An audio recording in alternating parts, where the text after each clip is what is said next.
Pegasus प्रश्नावरती आरडाओरडा, गोंधळ आणि धिंगाणा घातला गेला। याच्यातून काहीही निष्पन्न होणार नाही हे सगळ्यांना माहीत होतं आणि तीच परिस्थिती आज उत्पन्न झालेली आहे। सगळ्यात पहिली गोष्ट म्हणजे संसदेमध्ये ज्या पद्धतीनं गोंधळ घातला गेला, सरकारकडून ह्याचं उत्तर पाहिजे आहे की ह्या म्हणजे तुम्ही तपास म्हणजे असे काय म्हणता येईल त्याला की तुम्ही विरोधी पक्षांच्या मोबाईलमध्ये अशी काही यंत्रणा बसवलेली आहे का जेणेकरून त्यांच्यावरती पाळत ठेवल्या जावी।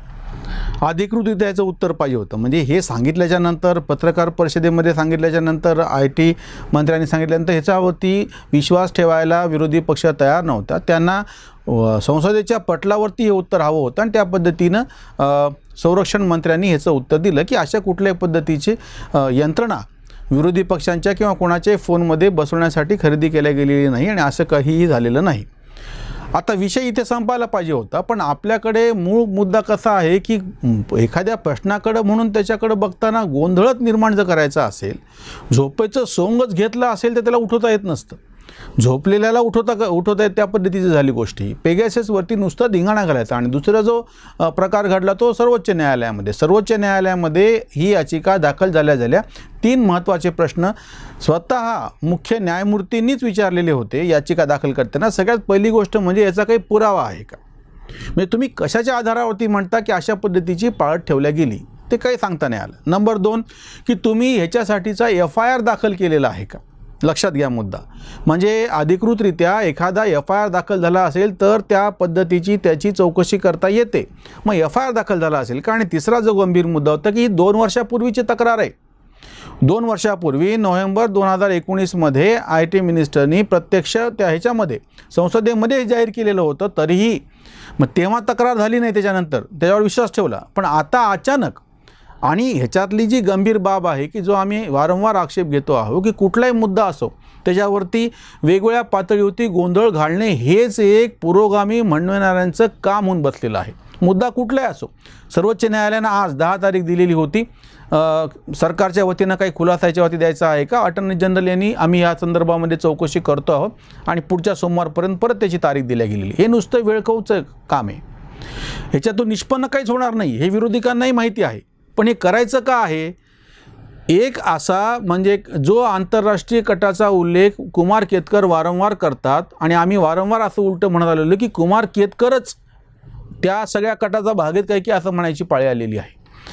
तुम्ही काही मुद्दे परत बघा की याच्यावरती वर्तमानपत्रातून लेख लिहिले गेले, फार मोठ्या प्रमाणात आवाज उठवला गेला, न्यायालयामध्ये गेले, याचिका दाखल झाल्या, न्यायालयामध्ये त्यांना थप्पड बसली, त्याच्यानंतर संसदेमध्ये गोंधळ घातला गेला आणि ह्या सगळ्या प्रकरणातून निष्पन्न काहीही झालेलं नाही।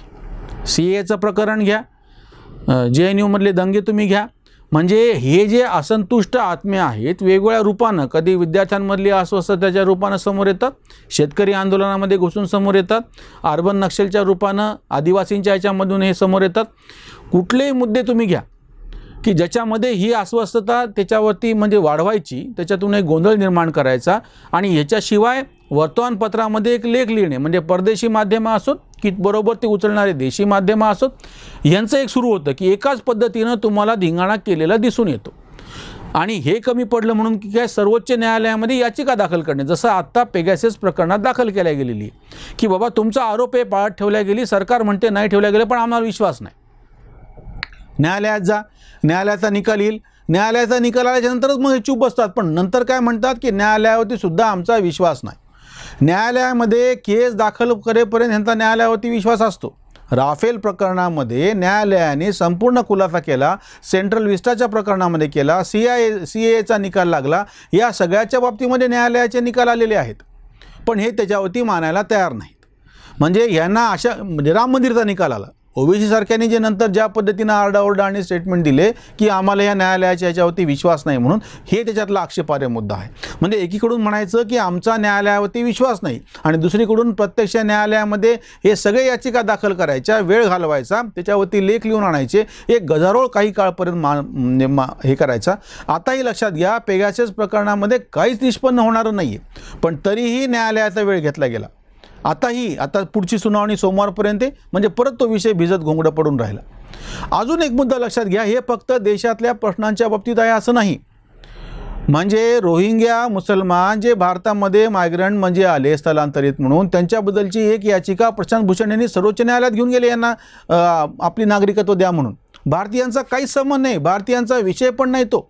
सर्वोच्च न्यायालयाने यांना थप्पड लगावल्याच्यानंतर मग शहाणपण आलं, म्हणजे शहाणपण आलंच नाही, पण त्या विषयात तेव्हाही गपचूप बसतात. आता ही तुम्ही एखादं सेंट्रल विस्टाचं आत्ताचं ताजं उदाहरण आहे समोर. एक याचिका दाखल झाली, पुन्हा दुसरी याचिका दाखल केली, आधी वेगळ्या कारणाने केली होती, नंतर पर्यावरणाचा विषय घेऊन केली.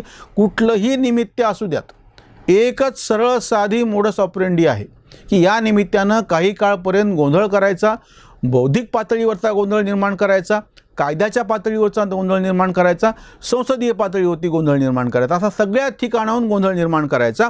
आणि परत हे सांगणारा असा एक वर्ग आहे की बघा हे सरकार कसं लोकशाहीचे म्हणजे लोकशाही प्रक्रियेतल्या ज्या सगळ्या गोष्टी आहेत, संसद शांतपणे चालू देणे हे लोकशाही प्रक्रियेमध्ये आवश्यक आहे. विरोधक संसद शांतपणे चालू देत नाहीत. वर्तमानपत्र हे आपण लोकशाहीचा चौथा स्तंभ म्हणतो, त्यांनी अतिशय स्वच्छपणे निर्भीडपणे जे सत्य आहे त्याच्यावर आधारित काही एक माहिती लोकांसमोर मांडावी असं अपेक्षित आहे. हे खोट्या पद्धतीनं राफेलच्या प्रकरणात यनराम आणि हिंदू वर्तमानपत्रावरती जो संशय निर्माण झाला, किंवा आताही नेमकं हे प्रकरण संसदेचं अधिवेशन चालू असताना काढलं गेलं, बरोबर तसा गोंधळ घालून 11-12 दिवस संसदेचे वाया घातले गेले. म्हणजे लोकशाही एकीकडं म्हणायचं की आम्हाला लोकशाहीची मध्ये गळचेपी केली जाते आणि दुसरीकडून बरोबर लोकशाहीवरतीच हल्ला केला जातो आहे. CAA प्रकरणात भारतीय मुसलमानांचा काहीही संबंध नव्हता, तरीही त्या शाहीनबागमध्ये सगळ्या वयस्कर अशा त्या मुस्लिम महिलांना बसवल्या गेलं आणि ह्या नानी आणि त्यांचं कसं आहे. अशाच पद्धतीनं आताही शेतकरी आंदोलनामध्ये तोच खेळ केला जातो आहे.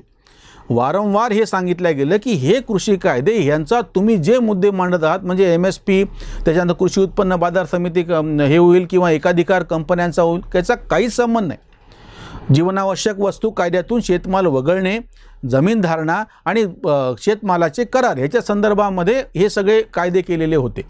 पण हे सगळं बाजूला ठेवून गोंधळ घातला गेला. म्हणून म्हणतो मी की ह्याची मोडस ऑपरेंडी एकच आहे. त्याच्यातला ताजा एपिसोड फक्त म्हणजे ही एक मालिकाच चालू आहे. वारंवार आपल्याकडं लोकशाहीवरची जी सुदृढ अशी आपली इतकी दिवसापासून वर्षापासून आपण जपलेली परंपरा आहे, तिच्यावरती हल्ले करण्याची ही सुनियोजित मालिका आहे. म्हणजे कुमार केतकरांच्याच भाषेत उलटं सांगायचं तर हाच एक आंतरराष्ट्रीय कट आहे. भारतातली लोकशाही करोडो लोक, तुम्ही लक्षात घ्या, यापूर्वीसुद्धा ऑक्सिजन आम्ही नेहमी वारंवार मांडत आलेलो आहे की कोरोनाच्या काळामध्ये ऑक्सिजनची कमतरता, रेमडेसिवीर इंजेक्शनचा मुद्दा, वॅक्सिनेशनचा मुद्दा, प्रत्येक गोष्टी लॉकडाऊनवरती तुम्ही कुठलाही विषय घ्या आणि आरडाओरडा करणारे, धिंगाणा करणारे, तेव्हा त्या प्रश्नाचं गांभीर्य किती आणि काय असे असं घसा ताणू सांगणारे सगळे नंतर गायब होऊन जातात. नंतर तो विषयच समोर येत नाही. 370च्या प्रकरणामध्ये हेच झालं, ह्याच पद्धतीनं घडलं. CAAच्या प्रकरणात असंच घडलं. JNU मधले दंगे, तुम्ही सगळ्या गोष्टी आठवा. म्हणून पेगॅसिस हे काहीच वेगळं नाही आहे. सेंट्रल विस्टा आत्ताचं आणि आता पेगॅसिस हे ह्या एपिसोड म्हणजे हा ताजा एपिसोड आहे या मालिकेचा. म्हणजे लोकशाही विरोधाची जी मालिका चालू आहे त्याचा ताजा एपिसोड म्हणजे पेगॅसिस, ज्याच्यातून काहीच निष्पन्न होणार नाही. आणि ह्या विरोधी पक्षांचं ढोंग बघा किती येते, वैचारिक भ्रष्टता बघा किती येते. या सगळ्यांनी कोरोनाच्या काळामध्ये हे सरकार किती चूक वागलेलं आहे, ह्याच्या कशा चुका ह्याच्यावरती वारंवार ओरडा करत होते की त्यांना म्हणजे लखनौला न म्हणता लाश नऊ असा शब्द रवीश कुमार सारखे पत्रकार वापरत होते. गंगा में लाशे बह रही है किंवा ते सगळी प्रेतं कसे जाळता आहेत. मग ते प्रेताच्या जाळण्याचा फोटो पुलिसर पुरस्कार विधेचे दानिश सिद्दीकीसारखे कसे परकीय माध्यमात टाकतात हे तुम्ही सगळं बघा. आणि एका विशिष्ट आत्ता सध्या केरळमध्ये सगळ्यात जास्त कोरोना बाधित आहे. तिसरी लाट बाकी कुठं नाही पण केरळमध्येच आल्यासारखी दिसते आहे. पण हे त्याच्यावरती काहीही बोलायला तयार नाहीत. संसदेमध्ये कोरोनाच्या बाबतीमधली चर्चा अपेक्षित होती. तिसरी लाट येत असणारे जर येणार असेल त्यासाठी प्रतिबंधात्मक उपाय काय करायचे, लसीकरणाची मोहीम अजून कशी त्याला गती द्यायची, हे सगळं बाजूला ठेवून हे पेगॅसिसच्या नावानं आरडाओरडा करत राहील. म्हणजे काल तुम्ही ज्या प्रश्नावरती गांभीर्यानं बोलत होता ते प्रश्न जर आज चर्चेमध्ये घ्यायला सरकार तयार आहे तर तुम्ही ते बाजूला ठेवून काय म्हणता पेगॅसिस. पेगॅसिसचा समजा असं लक्षात घ्या, हा विषय किती लोकांपुरता मर्यादित आहे आणि त्याच्यावरती वारंवार खुलासा झाल्याच्या नंतर सुद्धा, आणि इतकंच नाही तर याच्यामध्ये कुठलाही एव्हिडन्स, हे सर्वोच्च न्यायालयाचं म्हणणं आहे, तुम्हाला कुठलाही पुरावा दाखवताच आलेला नाही आहे किंवा सांगताच नाही आलं, म्हणजे प्रथम दर्शनी का होईना की हे टॅपिंग झालेलं आहे फोनचं, असा काही ना काहीतरी पुरावा समोर द्यावा म्हणजे देता आला पाहिजे होता ना, तो काहीच दिला गेलेला नाही. संसदेच्या पटलावरती अधिकृतरित्या संरक्षण मंत्र्यांनी याचं उत्तर दिल्याच्या नंतर आता मागणी काय केली जाते, संरक्षण खात्याने केलं नसेल म्हणून काय झालं, हे सॉफ्टवेअर खरेदी गृह खात्याने केलं असेल, म्हणजे ह्याचं उत्तर एक तर पंतप्रधानांनी द्यावं किंवा गृहमंत्र्यांनी द्यावं. म्हणजे ह्याचा अर्थ लक्षात घ्या की हे उत्तर जाणून घेण्यात रसच नाही आहे, ह्या निमित्तानं गोंधळ करायचा आहे फक्त. पंतप्रधानांनी स्वतः जरी उद्या येऊन निवेदन दिलं ना तरी हे म्हणतील की खोटं बोलायलेत म्हणून. म्हणजे त्या नीरज चोप्रावरती टीका काय केली होती, भाला फेकण्यामध्ये नीरज चोप्राच काय, त्याच्यापेक्षा मोठा खेळाडू आमच्याकडे होता पंतप्रधान मोदी, त्याला का नाही तुम्ही तिकडं नेलं, अजून कुठलं मोठं पदक भेटलं असतं. इतक्या अर्वाच्य पद्धतीने, इतक्या असभ्य पद्धतीने खरं तर लोकशाहीमध्ये काही संकेत असतात ते पाळून तुम्हाला टीका करता येते. आज पेगॅसिसच्या मुद्द्यावरती परत एकदा हे तोंडावरती पडलेले आहेत. सर्वोच्च न्यायालयाने सरकारला कुठलेही निर्देश देण्याचं नाकारलेलं आहे.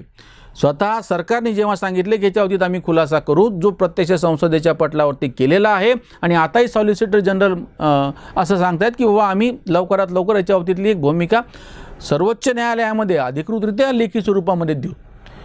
जेव्हा केव्हा सोमवारी किंवा मंगळवारी याची सुनावणी येईल, मला खात्री आहे त्याच्यानंतर सुद्धा हे समाधानी होणार नाहीत.